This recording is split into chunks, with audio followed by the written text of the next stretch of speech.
2026 বিধানসভা নির্বাচনে বাংলায় গেরুয়া শিবিরের বিপুল সাফল্যের পর বীরভূমের দুবরাজপুর শহরে দেখা গেল এক নজিরবিহীন দৃশ্য। প্রথাগত বিজয় মিছিল বা শোরগোল নয়, বরং বাঙালির চিরন্তন প্রিয় খাবার ঝালমুড়ি খাইয়ে মানুষের মন জয় করলেন স্থানীয় বিজেপি নেতৃত্ব। মঙ্গলবার দুবরাজপুর থানা মোড়ে পথ চলতি সাধারণ মানুষকে পরম তৃপ্তিতে ঝালমুড়ি পরিবেশন করেন নবনির্বাচিত বিধায়ক অনুপ কুমার সাহা এবং তার সহকর্মীরা। এই অভিনব উদ্যোগের নেপথ্যে কাজ করেছে প্রধানমন্ত্রী নরেন্দ্র মোদীর সেই ঝাড়গ্রাম সফরের স্মৃতি। নির্বাচনের প্রচারে এসে প্রধানমন্ত্রী যেভাবে রাস্তার ধারের দোকান থেকে ঝালমুড়ি খেয়েছিলেন তা আপামর বাঙালির কাছে ছিল এক বড় প্রাপ্তি। সেই স্মৃতিকে মর্যাদা দিতেই এদিন দুবরাজপুর মণ্ডল সভাপতি শম্ভুনাথ ব্যানার্জি এবং শহর সভাপতি দেবজ্যোতি সিংহকে সাথে নিয়ে ময়দানে নামেন বিধায়ক। মুড়ি হাতে বিধায়ককে দেখে ভিড় জমান স্থানীয় বাসিন্দা থেকে শুরু করে পথচারীরা। বিধায়ক অনুপ কুমার সাহা জানান, মুড়ি প্রতিটি বাঙালির আবেগের সাথে জড়িয়ে।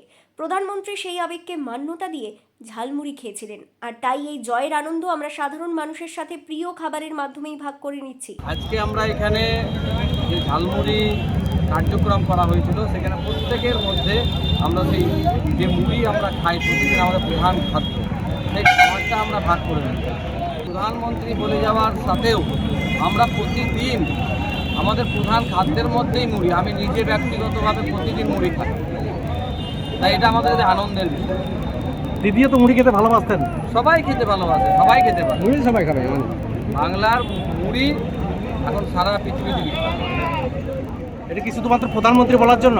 প্রধানমন্ত্রী বলার জন্য তো অবশ্যই, এটা তো বাড়তি পাওনা। এই ঝালমুড়ি প্রধানমন্ত্রী কেনার পরে সেটার আরও ব্যাপক প্রচার হয়েছে। এই ঝালমুড়ি যারা বিক্রি করে তাদের প্রত্যেককেও ধন্যবাদ জানানো আপনাদের মাধ্যমে।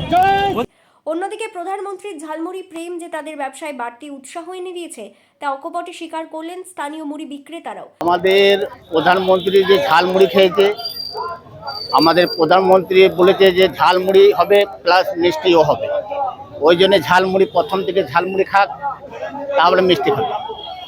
প্রধানমন্ত্রী আমাদের গর্ব, মানে যে ঝালমুড়ি একটা ফুটপাতে ঝালমুড়ি খেয়েছে, হ্যাঁ, একটা প্রধানমন্ত্রী হিসাবে যে ফুটপাতে যে ঝালমুড়ি খেয়েছে, এইটাই একটা ঝালমুড়ির বলাদের একটা উৎসাহ যে একটা দেশের প্রধানমন্ত্রী ঝালমুড়ি খেয়েছে।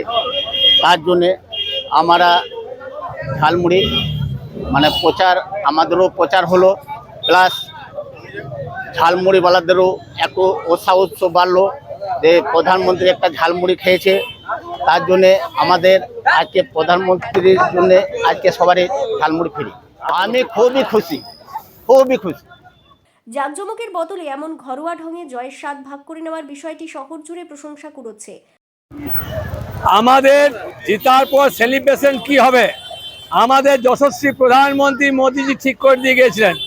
উনি ঝালমুড়ি খেয়ে বলে গেছিলেন আমাদের সেলিব্রেশন হবে ঝালমুড়ি দিয়ে, ঝালমুড়ির। তাই আমরা সেই সেলিব্রেশন আজকে যে পশ্চিমবঙ্গের জনতা বিপুল সংখ্যক ম্যান্ডেট দিয়ে আমাদের সরকার এনেছে, তাদের সম্বর্ধনা, তাদেরকে করছি, ধন্যবাদ জানাচ্ছি। এবং ঝালমুড়ি দিয়ে আমরা এই সেলিব্রেশন করছি, এটা আমাদের মোদিজি আগে থেকেই বলে গেছিলেন। বীরভূমের দুবরাজপুর থেকে লালটু মুখার্জি প্রতিবেদন, বীরভূম রার বাংলা।